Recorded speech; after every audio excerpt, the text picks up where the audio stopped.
se siente, se vive, se siente. Petro, bienvenido a Cartagena. Bueno, una foto para Elisoria, una foto todos arriba, prenden las luces de los celulares, que se vean las manos arriba. Las manos arriba, que se vean los celulares, todos con las manos arriba, moviendo la ola, que se vea la ola. Para la historia, con el próximo presidente de Colombia. El cambio es ahora, es ya. Eso se vive, se siente. Se vive, se siente. Se vive, se siente. Petro.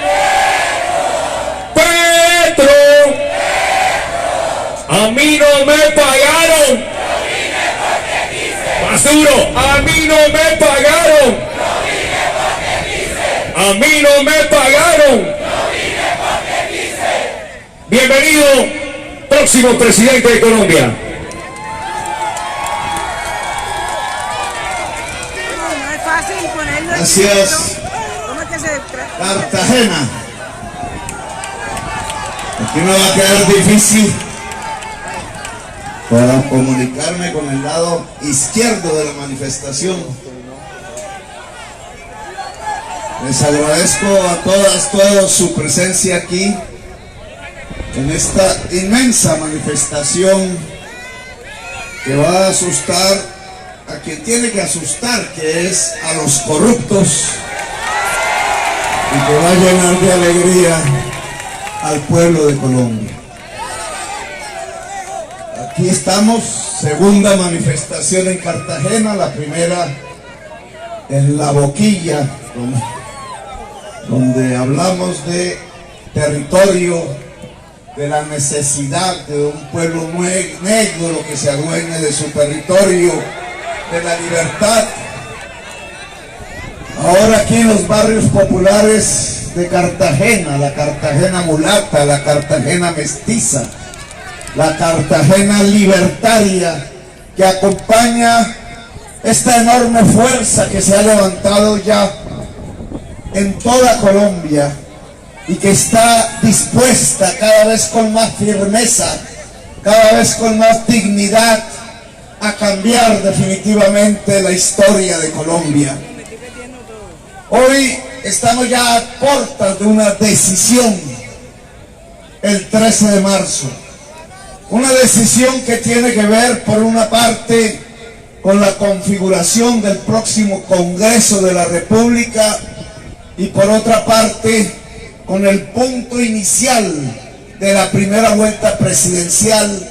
Allí quedarán los candidatos que realmente y las candidatas que quieran expresar la diversidad del querer colombiano, unos y unas pretendiendo que Colombia siga como está, otro, porque solo hay uno que está proponiendo el cambio.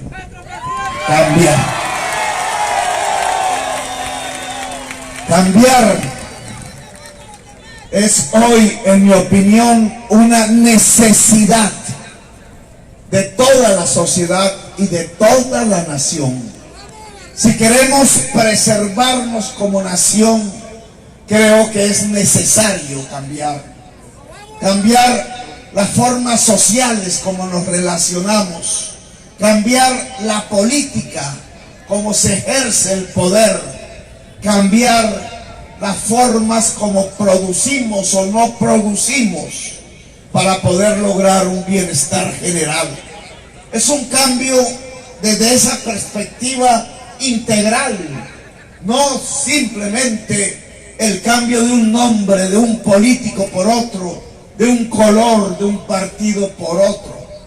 Aquí se trata de un cambio real que atraviesa las esferas de la economía, las esferas de la sociedad, las esferas de la política y del poder. En realidad, si se quiere cambiar la economía, la forma como se distribuye la riqueza y la forma como se produce la riqueza, que en Colombia es profundamente raquítica.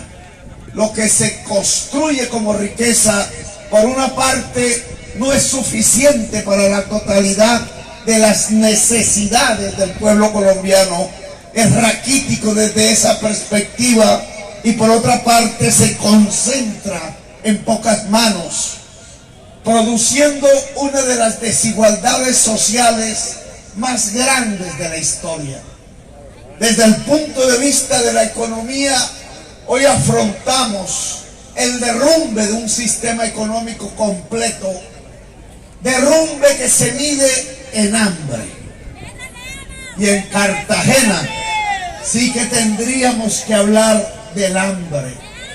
De acuerdo a esas estadísticas frías, unas de la FAO, que rápidamente trató de controvertir el gobierno de Duque, que nos colocan al borde de una hambruna, y otras del DANE, la Oficina Gubernamental de Estadísticas, que muestran que Cartagena hoy, con Barranquilla, se han convertido en las ciudades del hambre en Colombia. Que más de 7 personas de cada 10 no comen 3 veces al día. Que el hambre anega el barrio popular. Que el hambre comienza en el hogar de la mujer sola cuidando a sus niños, a sus niñas. Mujer sola que fue despedida por la falta de ayuda estatal a las pequeñas y medianas empresas, por la falta de ayuda estatal del gobierno a las familias que se quedaban encerradas sin un sustento posible. Es por la mujer, es a través de ese cuerpo de la mujer, al cuidado de sus hijos, solitarias, sin ayudas, que se empezó a expandir el hambre en Colombia, mostrando una de las mayores inequidades que existen en la sociedad colombiana: la inequidad entre el hombre y la mujer, la existencia de una desigualdad entre los dos géneros. Mientras a uno al menos se le reconoce a través de algún salario el trabajo, a la otra, cuando trabaja en la casa, no se le reconoce ningún salario, ni siquiera el tiempo para la pensión. Una desigualdad que coloca ante la misma labor el hecho de que el hombre gana más y la mujer menos. Una desigualdad que muestra que el trabajo de cuidado de la niñez, de la infancia, muchas veces de la alimentación, no es pago en Colombia, no se retribuye. Una desigualdad tal que cuando vino la pandemia, el COVID, y vinieron las faltas de ayuda del gobierno, que decidió desplazar el presupuesto público a la gran empresa, a los grandes potentados, a la gran fortuna, a los 5 más grandes banqueros, a los 1000 más grandes terratenientes, a los 5 contratistas de siempre, a los Julio Gerlain, a lo Aida Merlano. Dejó la pequeña y mediana empresa solitaria, 600.000 de ellas quebraron, y al quebrar lo primero que echaron a la calle no fue al hombre trabajador, fue a la mujer trabajadora, a la joven madre, cabeza de familia. Y por eso cundió el hambre en Colombia, porque se cayeron los ingresos, la desigualdad, la discriminación de la mujer pasó cobro de cuenta a la sociedad colombiana. El hambre fue anegando el barrio, el hambre fue anegando la ciudad, el hambre fue anegando el país. Y hoy somos un país del hambre. Un país del hambre donde los supermercados están llenos de comida. Un país del hambre donde la tienda de la esquina y el pequeño comercio está lleno de comida. Hay carne, hay papas, hay arroz, hay yuca, hay ñame. Pero cuando ustedes van a ver primero de dónde vienen, resulta que no vienen de Colombia. Y segundo, que ante la caída de las exportaciones del petróleo y del carbón, que trajo como consecuencia la caída del peso, y pasamos de 2.000 pesos por dólar a 4.000, entonces todo ese propósito económico de los yuppies que se sentaban en las oficinas del centro de Bogotá, blancos ellos, sin conocer siquiera el surco o el sol o el asadón, sentirlo en las manos cuando producen callos, sin conocer siquiera el barrio popular y cómo se anda de una esquina a otra, sin conocer siquiera las juventudes, la sensibilidad de la mujer en ese barrio, decidieron que Colombia se tenía que transformar en un país importador de alimentos,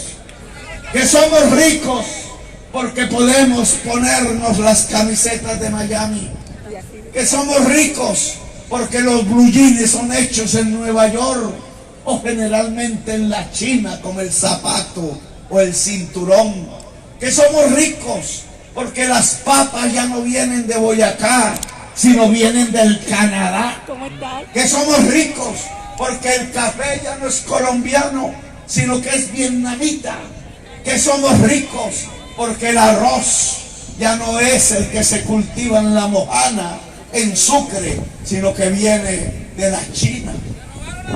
Bueno, cada peso, cada dólar importado, hoy no vale 2.000, hoy vale 4.000. Y eso significa que la papa, que el arroz, que el maíz, que el sorgo importado, que los insumos para producir alimentos importados ya no valen 2.000, sino 4.000 por dólar. Y entonces en el supermercado la carne casi que alcanza 50.000 pesos el kilo, y el pollo y el huevo, y la comida entonces se vuelve inalcanzable, así esté. Y entonces quizás el supermercado tenga una foto llena de alimentos, pero igual que el pueblo venezolano, el pueblo colombiano ya no come.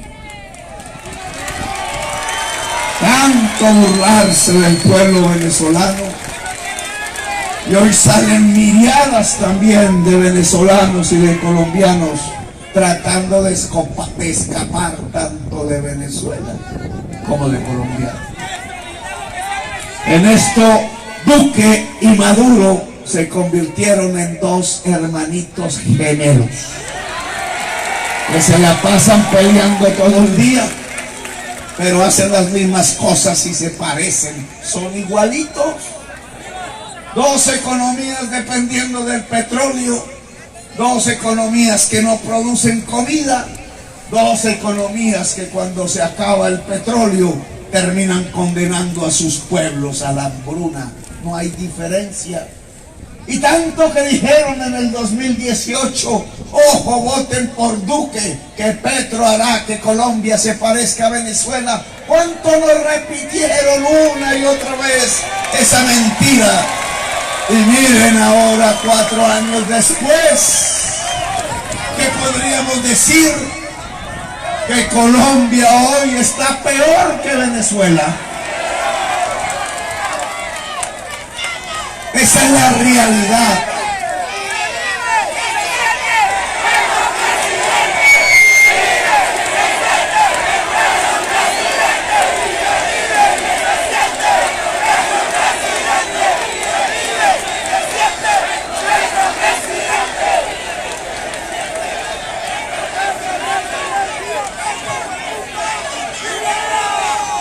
Es un sistema económico que ha llegado a su final.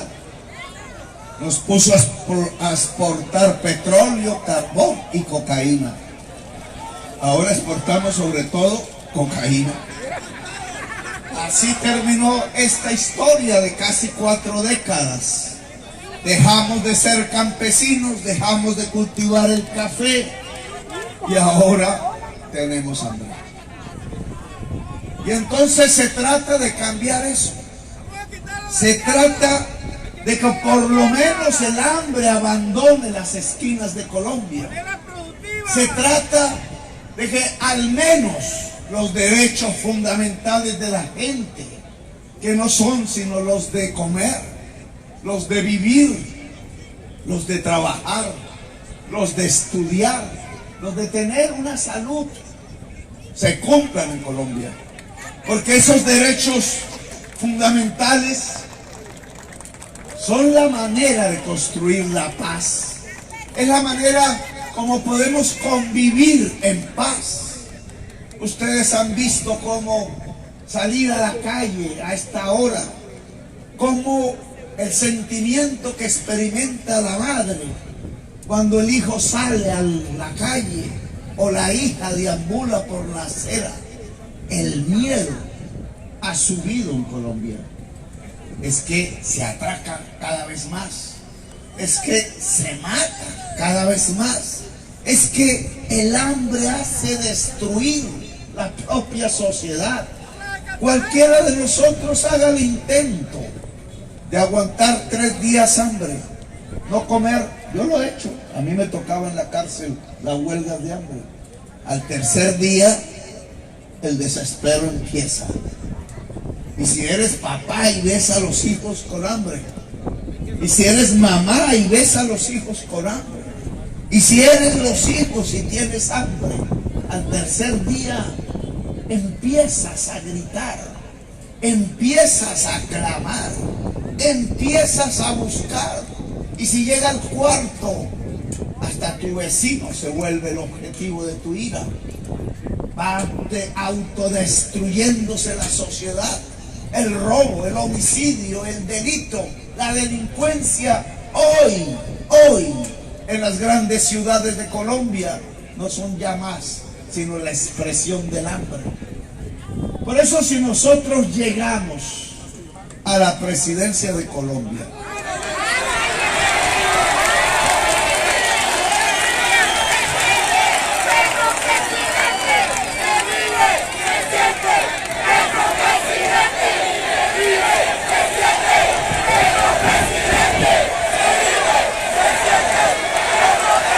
lo primero que haremos es decretar la emergencia económica en Colombia. Aquí la decretan si el banco va a quebrar, pero si el pueblo tiene hambre se olvida.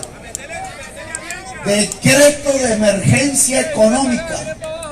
El gobierno urgentemente tomará las medidas para comprar las cosechas de los campesinos, de las campesinas, de los pequeños y medianos agricultores, para llevarla a los barrios, a la tienda, al tendero, para que la gente pueda comer, para que la gente pueda disminuir el hambre. La disminución del hambre nos permitirá, por una parte, disminuir la inseguridad, el temor, el miedo, y por otra parte nos permitirá pensar, porque con hambre no se piensa. Sin hambre podemos analizar, debatir, coger el destino en nuestras propias manos. Así que la primera acción del gobierno de Petro en la presidencia, el 7 de agosto en las horas de la noche, después de dar el discurso de posesión, es el decreto de emergencia económica para acabar el hambre en Colombia.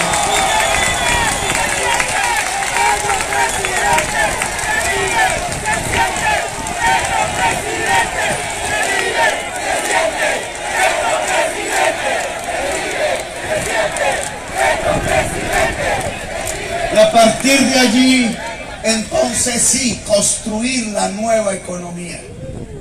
Una economía para la vida. Una economía para la vida significa producir, significa trabajar, significa democratizar la economía. Democratizar la economía es entregarle a millones y millones de personas las condiciones para poder trabajar. Dicen los padres y las madres de la economía teórica que la riqueza no está en el dinero, que es una ilusión. Pensar que es el dólar, que es el peso, la fuente de la riqueza. Los billetes no tienen hijos. Los billetes son apenas un medio para expresar la riqueza, pero la riqueza está en otra parte. La riqueza, dicen esos padres de la economía, está en el trabajo humano. La mamá es la naturaleza de la riqueza. Y sí que tenemos mamá en Colombia, madre naturaleza, madre tierra, madre agua por todas partes. Pero el padre de la riqueza es el trabajo humano. Si no hay trabajo, no hay riqueza. Y por tanto la economía de la vida consiste en darle una mano a esa madre naturaleza para no destruirla, para no matarla, para volverla en cierta forma sagrada, la madre tierra, y en cambio incentivar al fondo, a fondo, el trabajo humano. El trabajo humano en el siglo XXI no es la fuerza del músculo que antes monopolizaba el hombre. El trabajo humano en el siglo XXI es fundamentalmente el trabajo del cerebro, que no puede monopolizar el hombre, que es del hombre y la mujer, porque el cerebro es igual en el hombre, en la mujer, en el negro y en la negra, y en el mulato y la mulata, y en el blanco y en la blanca. Es igual el cerebro del ucraniano que el cerebro del ruso, y es igual el cerebro del colombiano que el cerebro del gringo. Los cerebros son lo más democrático que tiene el ser humano, y sobre el cerebro, sobre su alimento, es que se construye la riqueza en el siglo XXI. El cerebro humano tiene un alimento que se llama educación.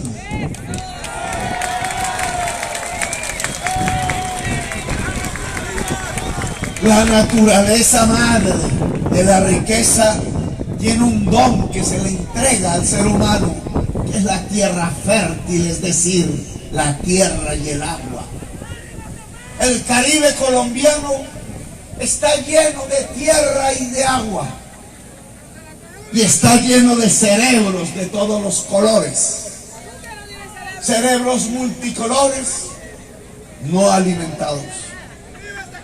Luego, una forma de democratizar la economía, una forma de entregarle al pueblo caribeño las condiciones para enriquecerse, es decir, para dejar de ser pobre, para vivir con dignidad, es que la tierra y el agua le pertenezca no a 10 o 100 mafiosos oscuros en su alma, sino a centenares de miles de campesinos, de campesinas, de pequeños propietarios, de medianos agricultores. Es que el saber, la educación, que es el alimento del cerebro y por tanto del trabajo humano, se pueda entregar al conjunto de la juventud caribeña. Un sistema de educación superior, de calidad y de verdad de calidad, que coloque a la juventud caribeña en la frontera del saber, como la juventud coreana o francesa o norteamericana. Un sistema de educación superior de calidad, público, presencial y gratuito, que permita que cualquier joven en cualquier rincón de Colombia o del Caribe pueda acceder a estudiar lo que se le dé la gana, no importa. Que quiere ser médica, o que quiera ser poeta, que quiere ser científico, o que quiere ser ingeniero, que quiere saber cómo vuelan los aviones, o que quiere hacerlos. Esa diversidad del pensamiento, esa diversidad de los saberes, es lo que podría permitir que el pueblo caribeño, articulándose a la tierra, articulándose al agua a disposición de toda la sociedad, articulándose a una energía barata. Y para eso sí que tenemos sol y sol y sol todos los días, y tecnología que permite volver ese sol energía eléctrica barata, y no como la que ofrece Alberto Ríos, Electricaribe, el oligopolio privilegiado por el Estado de una generación de energía eléctrica cara, la más cara de América. Pues allí tendríamos, en esa articulación entre tierra, agua y cerebro educado de la población, las condiciones de la riqueza. Es otro Caribe, entonces. No es un Caribe de terratenientes untados de sangre y de masacre. No es un Caribe de campos despojados del campesinado. No es un Caribe en donde la pequeña y mediana empresa, tanto rural como urbana, tienen que prácticamente rasgar las piedras para sobrevivir. No es un Caribe en donde el mundo campesino y agrario es perseguido de día por los gobiernos y de noches aterrorizados por los fantasmas del apocalipsis. No es un Caribe en donde las juventudes tengan que escapar una vez salen de su colegio de secundaria, buscar aquí, buscar allá, buscar acullá, terminar en un barco yéndose de Colombia, o terminar en una pandilla armada en los campos, o terminar en el cementerio. No es un Caribe dominado por la exclusión social de los que aún se creen herederos de las cadenas, de la colonia, de los que aún se creen de estrato y de casta súper bien, mientras consideran que el que tiene la piel un poco oscura ya tiene que ser excluido porque pertenece a la raza de los parias. No es un Caribe.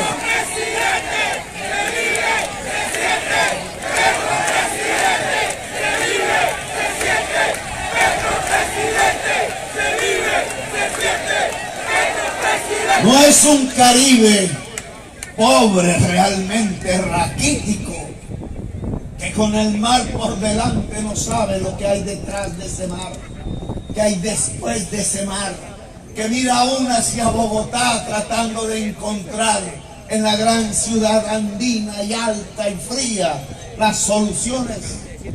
No es un Caribe sin educación el que se necesita, no ese de los pueblos tristes y polvorientos, donde van quedando los viejos y las viejas solas, los viejos a veces en la banca del parque viendo atardecer, mientras se toma el ron para ocultar las penas, para evadir el pensamiento, porque después del ron sigue el vacío del afecto, porque ya nadie quiere, porque ya solo hay soledad, porque ya no solo se está muriendo el viejo, sino se está muriendo el pueblo.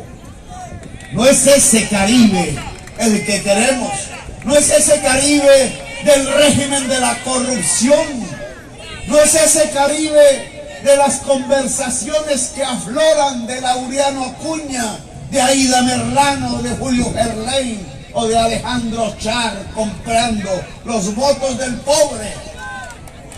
No es ese Caribe que ha construido ese régimen que mientras le compra el voto al pobre, entonces se queda con la tierra, se queda con el aire, se queda hasta con el sol, se queda con la riqueza, abandona en Cartagena los pueblos mientras se construyen los hoteles de lujo Les importa que la comida llegue al restaurante del hotel, pero no les importa que la comida no llegue al estómago del niño, de la niña pobre.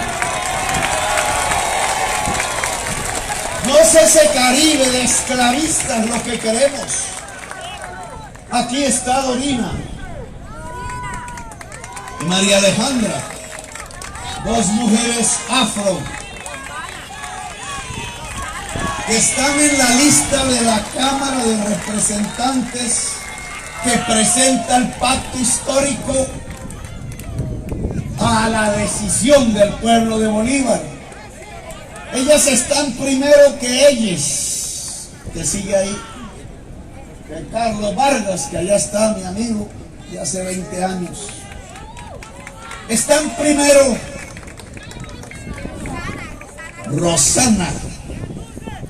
Están primero porque son mujeres, porque queremos demostrar que la mujer debe hacer las leyes en Colombia, al igual que el hombre,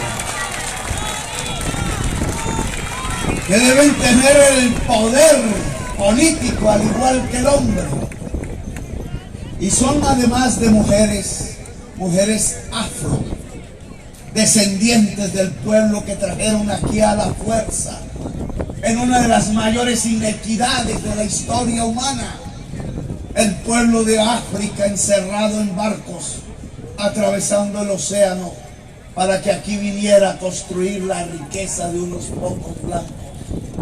El pueblo esclavo que hicieron aquí, esclavo, y que aquí mismo, en estas calles, más allá en el área histórica, aprendieron una palabra que es una marca que nace en el ser humano independientemente del lugar donde nace, cualquiera que sea el lugar más remoto en donde nace el ser humano, siempre en su corazón, antes de dar el primer grito de vida, antes quizás del primer respiro, hay una marca que es la marca de la libertad. Nacemos libres. Y aquí los bisabuelos, los tatarabuelos de estas dos mujeres aprendieron en las calles de Cartagena, en medio del ruido de las cadenas, en medio de esos hidalgos que cabalgaban blancos pensando que eran superiores, que ellos en su corazón tenían la marca de la palabra libertad, y la levantaron en Cartagena y se volvieron palenqueros, y uno de esos hombres se llamó Bencos Biojó, y ellas son las hijas de Bencos, al cual no le hacen una estatua en Cartagena porque prefieren hacérsela al conquistador, porque no le hacen una estatua al hombre y a la mujer que se alzaron en libertad, prefieren hacerle la estatua al esclavista, porque la élite que gobierna Colombia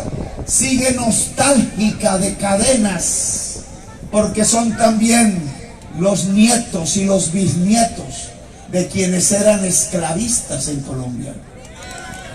Quizás el cambio en Colombia consiste en que esta élite de descendientes de los esclavistas que ha gobernado a Colombia durante estos 2 siglos, llamándonos república, cuando en realidad han construido una tiranía, un régimen de corrupción asesino, es que los herederos de los esclavos seamos ahora, porque todos, la mayoría, somos herederos de los esclavos, herederos de los siervos que ellos condujeron a las cadenas y al trabajo forzado y excluyeron del poder, que ahora seamos nosotros, sus nietos, sus bisnietos, los que seamos el poder en Colombia. Qué bonita frase aquella que dicen las camisetas: arriba los de abajo.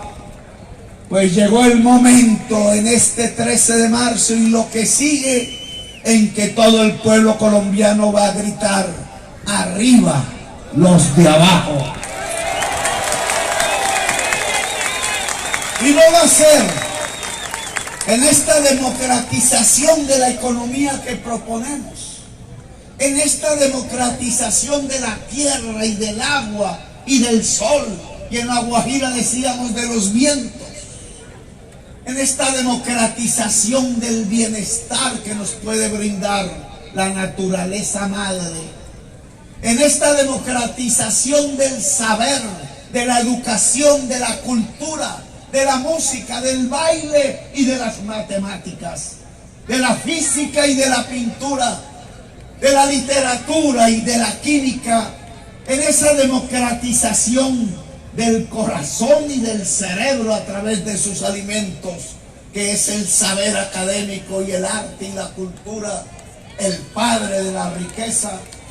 No vamos a hacerle daño a nadie, no vamos a hacer lo que nos hicieron, no nos vamos a vengar. La palabra venganza es con B pequeña, y aquí queremos es la P de Petro, de pacto, de perdón y de paz.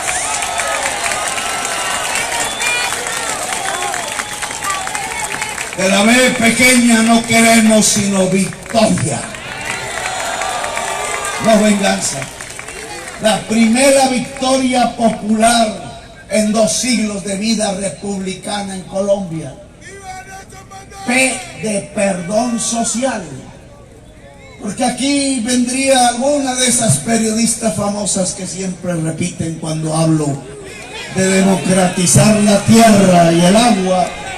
Vendrían a decirnos: Petro, estás hablando de expropiar. Yo solo vengo a expropiar el corazón del pueblo colombiano. Expropiar no necesitamos. Si yo junto el agua con la tierra en el Caribe, que cualquier campesino aquí sabe cómo se hace, juntar el agua con la tierra, llevar de donde está el agua hasta donde está la tierra y volverla fértil. Tierra y agua. Si yo llevo esa obra pública, que más técnicamente se llama distrito de riego, que hacía una entidad de las tantas que acabaron de la agricultura colombiana, que era el IMAT. Si yo invierto el dinero público, el de todos y de todas, para llevar el agua hasta la tierra, ¿qué obtengo? Tierra fértil, más producción. Pero si la tierra es del gran latifundista, las leyes de Colombia dicen que me tiene que pagar la inversión. Es una valorización, dice la ley. Entonces tiene que pagarme la valorización.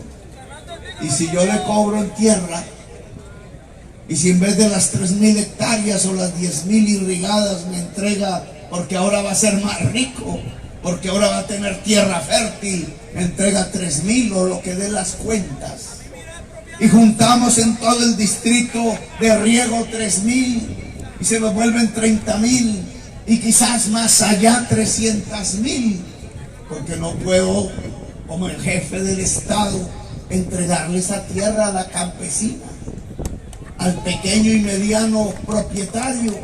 Todos podrían vivir en una tierra más fértil porque se vuelve más rentable. No es lo mismo tener 10.000 hectáreas de tierra sin agua que tener 1.000 hectáreas de tierra con agua. El que tiene 1.000 con agua es más rico que el que tiene 10.000 sin agua. Por tanto, el agua gestionada por la inversión pública podría ser el gran democratizador de la tenencia de la tierra en el Caribe para ganancia de todos y de todas. No necesito expropiar, simplemente aplicar la ley y construir una democracia económica en los campos del Caribe colombiano. Y solo he mostrado un ejemplo. Podríamos dedicar esta noche, si ustedes quieren, y pasar las horas hablando de otros ejemplos. Pero nos esperan los hogares y a mí otra manifestación mañana. Esta democratización de la economía que tiene que ver con la energía, que tiene que ver con la educación, que tiene que ver con la tierra y con el agua, que tiene que ver con el internet del que no hemos hablado, porque esa es la nueva tierra del siglo XXI que sirve para producir. Esta democratización solo se puede hacer si hay una democratización de la sociedad, si pasamos de ser una tiranía a ser una democracia multicolor, si, como dice el himno, el reino es soberano, es el pueblo el soberano. En Colombia el pueblo no ha sido el soberano, le hemos simplemente cambiado la palabra al rey, pero sigue habiendo reyes que asesinan, que se creen dueños de la vida, que se creen dueños de la muerte, que ven el país como una hacienda, como una empresa, y creen que los colombianos y las colombianas deben ser obedientes, obreros permanentes, sin posibilidad de salir de la pobreza. Una democracia sin estratos sociales.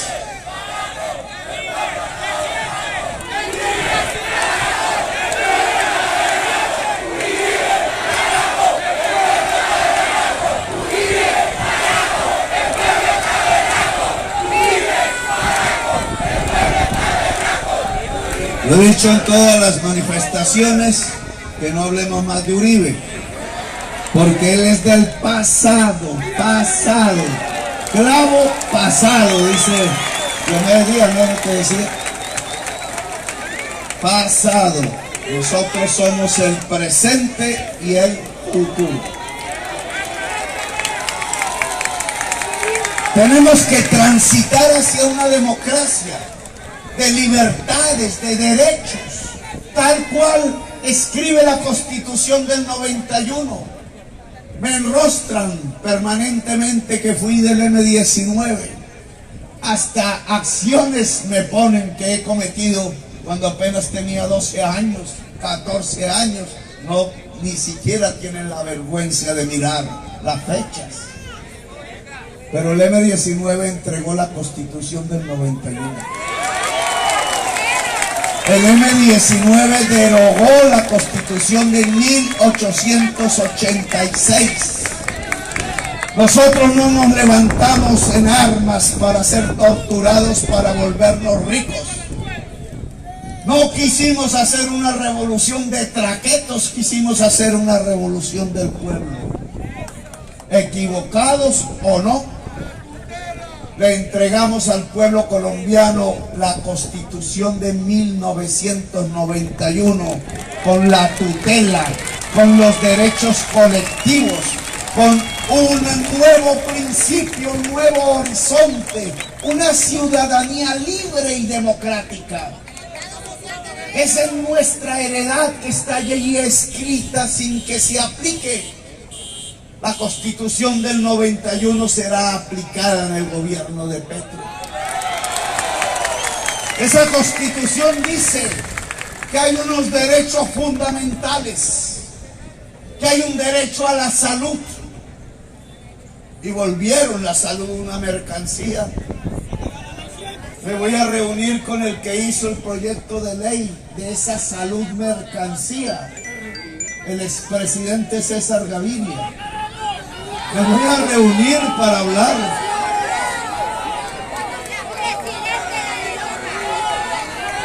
¿Y de qué vamos a hablar? Ojo, nosotros no vamos a inaugurar una nueva época de sectarismos. No vamos a inaugurar una nueva época de exclusiones y de odios. El pacto histórico, y de ahí su nombre, es para lograr un gran contrato social nuevo en donde se incluya a la sociedad colombiana como dueña y señora del territorio de Colombia.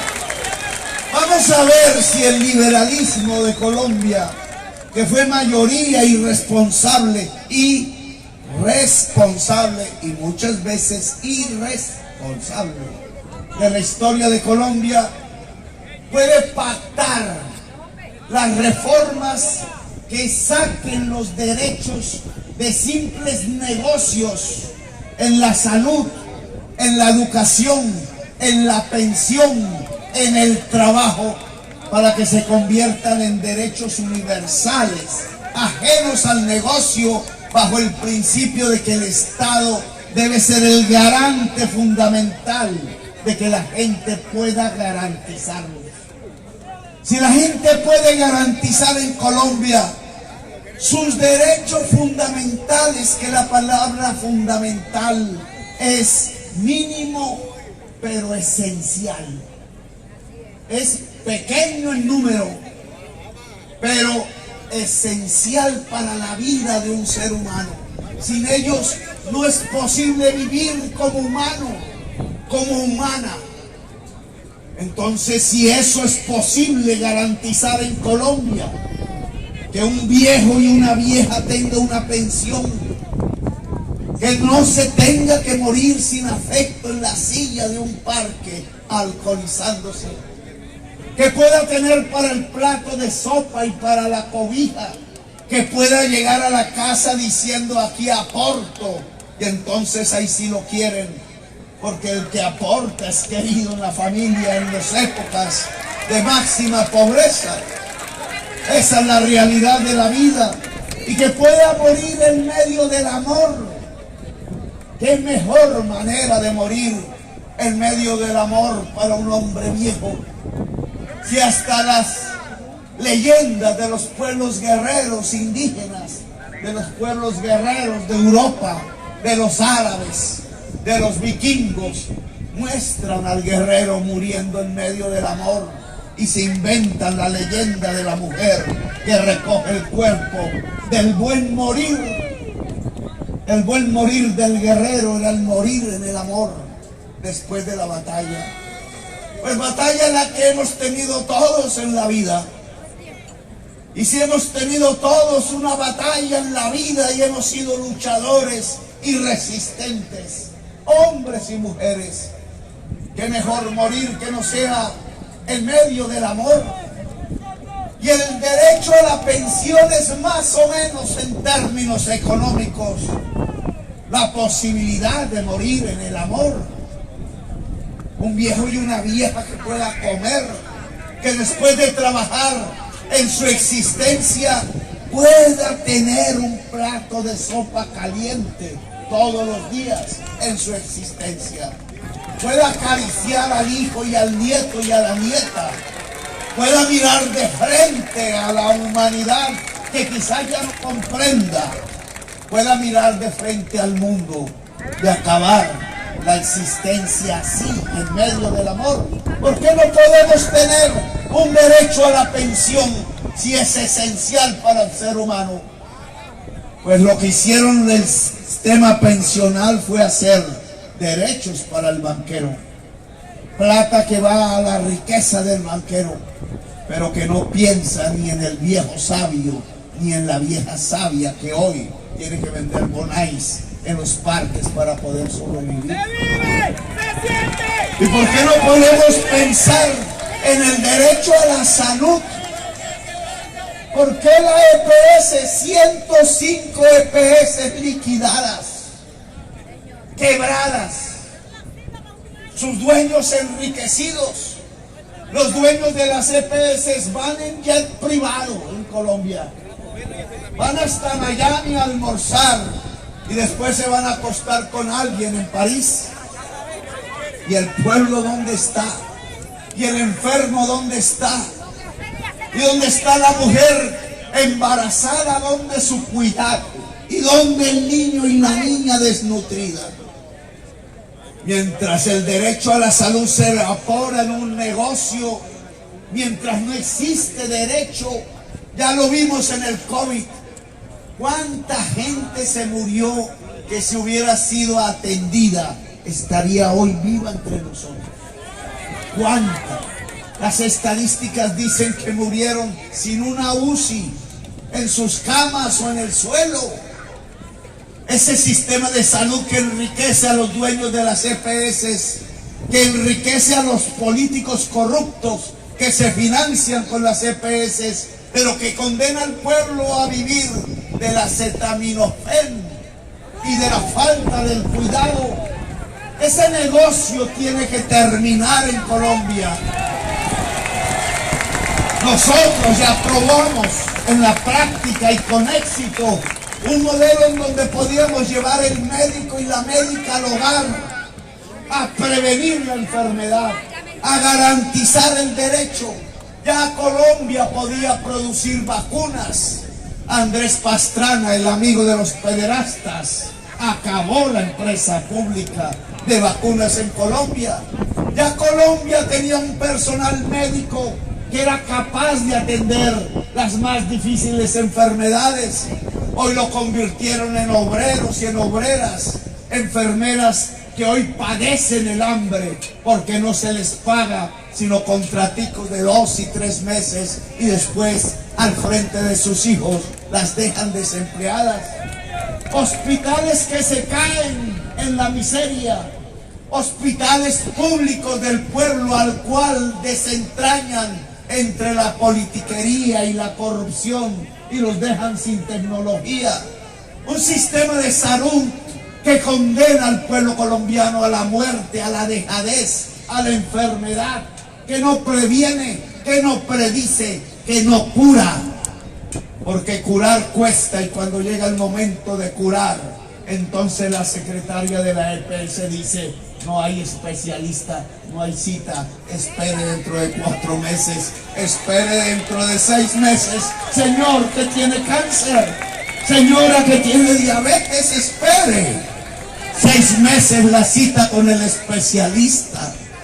Cuando llega la cita, el paciente que llaman cliente ha muerto.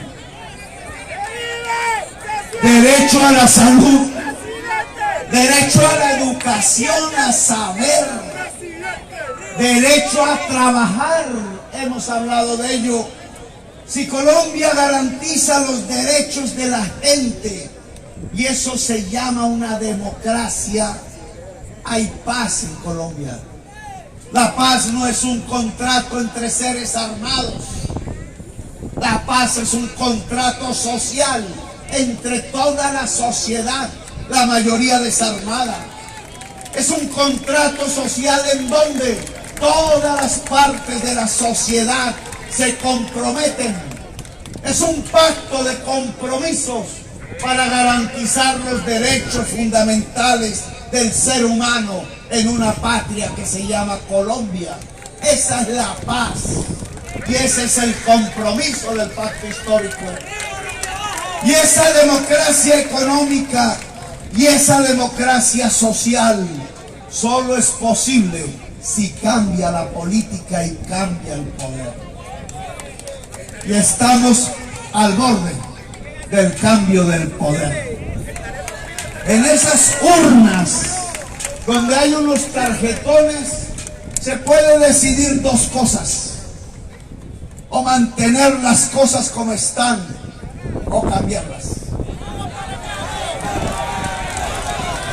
Centenares de políticos están ya en las calles de Cartagena, de los pueblos de Bolívar. Centenares de políticos y políticas con billete en la mochila. Le llaman líderes. Yo tengo 100 líderes, dice el político, y el líder no es líder de nada, simplemente lleva un billete, se roba la mitad y la otra mitad a comprar votos. ¿A comprar votos de quién? De los de abajo. Buscan comprar los de abajo, las de abajo. ¿Quién es? Un régimen de corrupción. Ustedes lo vieron. Un régimen de corrupción. La valla que dice paren a Petro.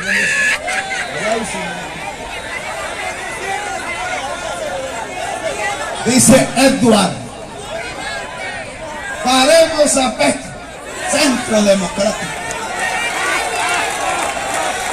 Miren esta manera de parar a Petro.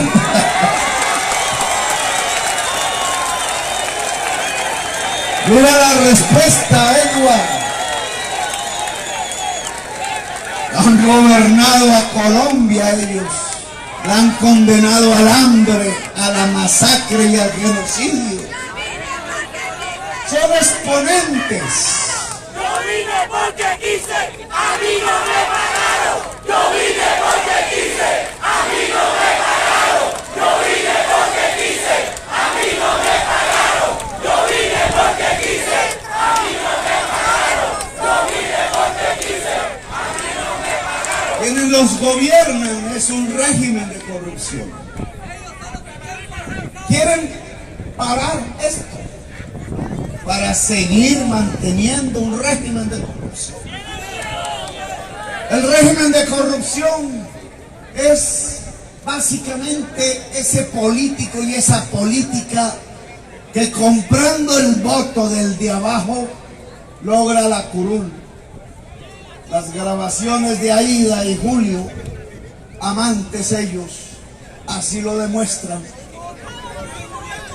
Imagínense ese amor de Julio. 18,000 patacones, decía Renitier. La Guajira dicen chivos. 18,000 chivos. Valía no Aida, sino la curul de Aida.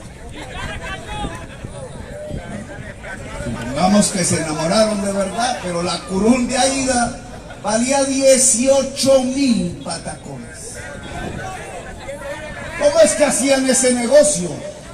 Char, que también tenía sus pretensiones allí, igual que Julio, alrededor de Aida, pues ponía el préstamo de Servifinanzas y el otro ponía lo que tenía por ahí que había sacado de unos contratos del Estado, porque era un gran contratista del Estado. Como los socios de Char son contratistas del Estado, por ejemplo, son dueños de la energía eléctrica del Caribe. Y cada vez que pagan la facturita va una plata para el socio. 18,000 millones, ¿para qué? Para comprar votos. Sabiendo que le iban a tumbar la mitad, los capitanes o líderes que llaman 50,000 pesos cada botico. 1,050 millones. 10,500. 100,000. 5,000. Más 5,000 que se roban. Más 8,000 que se echó al bolsillo Aida a cambio de su amor. 18,000. El negocio de la democracia en Colombia. 100,000 que sirven para la curul. 100,000 de abajo votando por ese gran amor a los Romeo y Julieta, que para poderse consumar no necesitaba solamente el lecho, sino que Aida tenía que hablar con Duque, el rey. Duque 19 le llamamos nosotros, porque es una mutación del virus COVID-19 que resultó peor que el virus COVID. Y tenía que sacarle los contratos, pero ya los contratos de regalías, ya los contratos del PAE, ya los contratos para hacer carreteras y poner peajes, esos contratos ya no valían 18,000, sino 1 billón de pesos para sacar 200,000 de ganancia y recuperar los 18,000 invertidos en la manta. Ese es el régimen de corrupción. Porque esos 200,000 millones, ese billón de pesos de contrato, ¿de qué bolsillo salen? Del pueblo, a través de sus impuestos. Es decir, que aquel que recibió los 50,000 y vendió el voto, le quitaron en impuestos, le quitaron en falta de hacer escuelas, le quitaron en la comida que se robaron de sus niños en la escuela, le quitaron en el hospital que ya no le da atención, le quitaron en la falta de la sede universitaria si sus hijos eran mayores, le quitaron en la pensión si es que es viejo, le quitaron en sus derechos, le quitaron en el poder, Le quitaron los derechos de primogenitura, como diría la Biblia, cuando Esaú vendió sus derechos por un plato de lentejas. Ahora el plato de lentejas parece que vale más que los 50,000 pesos. Es decir, por menos que un plato de lentejas, los de abajo al vender el voto, eligen el ladrón, eligen el asesino. Y un ladrón con poder no se roba un televisor, no se roba un celular. Un ladrón con poder se roba la comida de la gente, se roba la educación del pueblo, se roba la salud, se roba la carretera, se roba la vida. Porque cuando la gente se da cuenta, sobre todo los jóvenes que ya no comen entero, entonces salen a la calle y dicen y gritan: basta, queremos la educación, queremos que nos devuelvan lo que nos roban, queremos nuestros derechos, queremos vivir dignamente. Y entonces el ladrón que se ha elegido comprando el voto de los de abajo, ¿cómo responde? No responde devolviendo lo que se robó, sino que entonces se convierte en asesino y envía el tanque y envía el avión a fumigar y envía el bombardero y envía el SMAD a apuntar directo a los ojos del joven y a disparar. Como asesino se vuelve genocida, destruye y mutila al niño en el bombardeo y al joven en la manifestación, y le dicen terrorista al joven, a nuestros hijos e hijas colectivos, porque son los hijos de todos los que estamos aquí y más allá. Los hijos de toda Colombia son tratados por la prensa nacional como si fueran lo peor del terrorismo, simplemente porque se levantaron, simplemente porque gritaron como los comuneros hace 2 siglos y medio: abajo el mal gobierno. Pues que gritemos nosotros aquí: abajo el mal gobierno. Cuando se vende el voto, se elige el que va a masacrar, se elige el que va a enterrar al pueblo en la fosa común, se elige al que va a asesinar 1.200 líderes, se elige al que va a asesinar 6.402 jóvenes inocentes, solo para vestirlos de guerrilleros, solo para mostrar cadáveres de guerrilleros falsos, para que el pueblo aplaude, como aplaudía el pueblo romano a los césares después de quitarle la cabeza a los cristianos. Se elige al ladrón y se elige al asesino, y se les entrega todo el poder para robarse el país y para convertir al pueblo de Colombia en un rebaño que dócilmente va al matadero. Ese régimen de corrupción tiene unos pies de barro. Lo mismo que están haciendo hoy son sus pies de barro: comprar votos. Porque si los de abajo deciden poner el corazón, la pasión, el análisis en medio del hambre, sí, esos 50,000 sirven apenas para comprarse 1 kilo de carne, algo de huevos, y yo creo que ahí ya se acabó. Pues yo les digo: cojan el billete, pero voten por Petro. El régimen de corrupción se derroca si los de abajo no venden el voto. Si los de abajo no venden el voto, van para arriba. Si los de abajo no venden el voto, derrocamos el régimen de corrupción en Colombia. No necesitamos de odio, no necesitamos de divisiones, no necesitamos de fusiles ni de violencia. Solo necesitamos conciencia pública libre, pueblo colombiano libre, si de aquí a todos los barrios de Cartagena, a todos los pueblos de Bolívar les decimos, oigan, no vendan el voto, voten con su corazón, con su instinto, con su cerebro, entonces derrocaremos el régimen de corrupción en Colombia. Habrá llegado el momento del cambio de la historia del país. Habrá llegado el momento en que Colombia se junte a la gran vanguardia de la humanidad para construir una nación digna y grande y poderosa. Este 13 de marzo, ustedes tienen una decisión. Vendrá un mayo donde tomaremos la definitiva. En este marzo,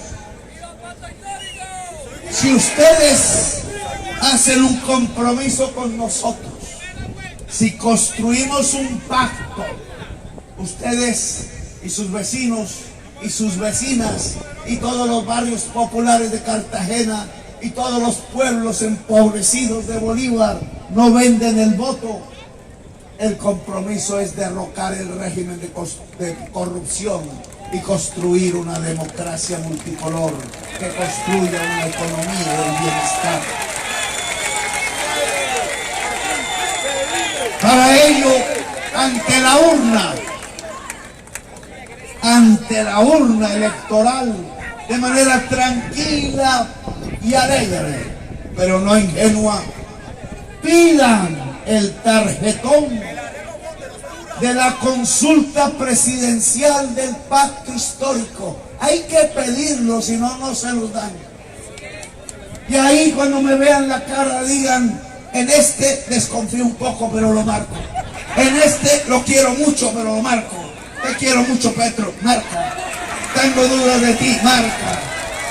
¿Serás fiel conmigo? Marca. Marca y marca. Y si marcas millones y millones de veces, no uno, sino millones y millones de personas, entonces picaremos en punta. Le ganaremos a todos los candidatos que quieren mantener el statu quo en Colombia, las cosas como están. Y les puedo garantizar que si este 13 de marzo tenemos millones y millones de marcas en la cara, podremos ganar la presidencia de Colombia en la primera vuelta presidencial.